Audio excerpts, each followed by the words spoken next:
there's new missionaries, and they're made, they come from a lot of different kinds of professions. In my church, there's a real estate developer, done very well, has supported our ministry over the years. And he called me one day. He said, I want to focus my giving. And he said, we've been spreading it out all over the place. I want to focus it. And he said, you know that East Lake neighborhood? Well, I did. We work there, and it's a big 650-unit public housing project right in the middle of it, and it's a very, very rough community. He said, you know that old golf course that, I said, yeah, I've seen that. It's all grown over with weeds. And he said, that used to be a famous golf course. I said, yeah, I didn't know that. He said, have you ever heard of taking a golf course and turning an inner city community around? I said, no, I hadn't. And he said, if we got that golf course and restored it to its 1930s grandeur, he said, that was a famous course. He said, golf legend Bobby Jones, that was his home course. He said, I think rich golfers from all over the country would want to play there and be members. That's an interesting idea. He said, if I do the golf course, he said, will you do the neighborhood? Well, I said, well, I'd certainly be interested in exploring it together. You don't have to be a little non-committal. A month later, he called me and he said, well, I got it, got the course, let's get busy. That's how business folk think. I got it. So I'm starting to turn that course around. He says, here's my strategy. He says, we're going to restore that course to 1930s grandeur, use the old blueprints. We're going to get Bobby Jones's trophies and his jackets, and we're going to create a monument to his memory. He said, we're going to limit the number of members to 100, and those will be Fortune 500 CEOs. He says, if you make it exclusive, folks will pay. He says, we'll charge them $250,000 to join, and he said, that'll generate $25 million. He said, that ought to be enough for us to get busy on transforming that community. What do you think? Well, I thought that was an amazing idea. And he did just that. And got 100 members, CEOs of Fortune 500 companies, and raised the money. And the first thing we had to take on was that 650-unit public housing project, which was a killing field. One of the reasons why the golf course went broke to begin with. Too many guys from the projects were coming over and sticking their guns at golfers through the fence.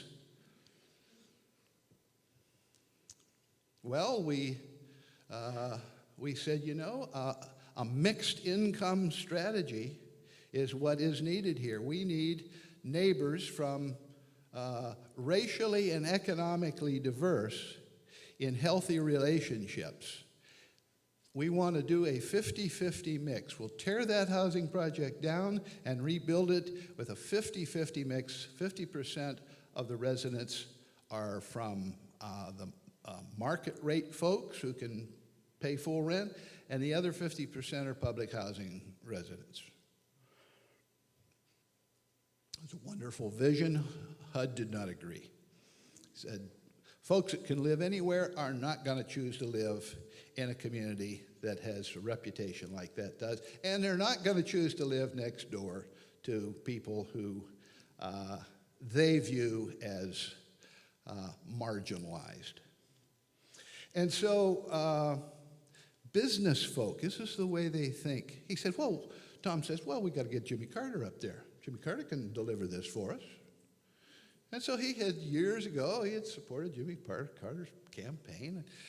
And so Jimmy Carter was willing to go up to Washington and use some of his credits up and got HUD to agree to let us do a trial project. And we tore down 650 units and rebuilt them as some of the nicest upscale apartments, condos, townhomes, carriage houses that you've ever seen that anybody would want to live next to. An Olympic-sized swimming pool and golf, tennis courts. And of course, HUD said this will never work, and by golly, it did work.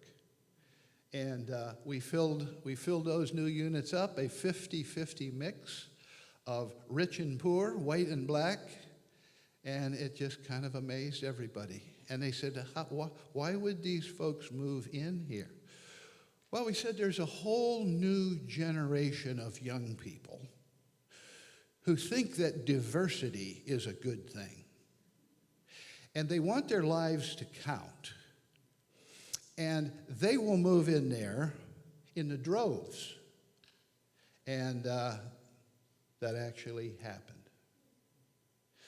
To the point that our housing authority executive director said, this is working so well, it works economically. Crime in the community has virtually disappeared. She said, I ought to do this in some of the other housing projects. I want to tell you that today you cannot find one single housing project left in the city of Atlanta that is one of the old poverty compounds that HUD used to look like. Every single one of them, 25 of them, are all mixed income housing, which are a blessing to the community, have a redemptive influence on residents, rich and poor, and are changing the whole complexion of the inner city. That's a business person thinking outside the box, thinking outside the realm of what is normal and what is possible. Mixed income housing, not only does it work, but it goes right to the very heart of poverty.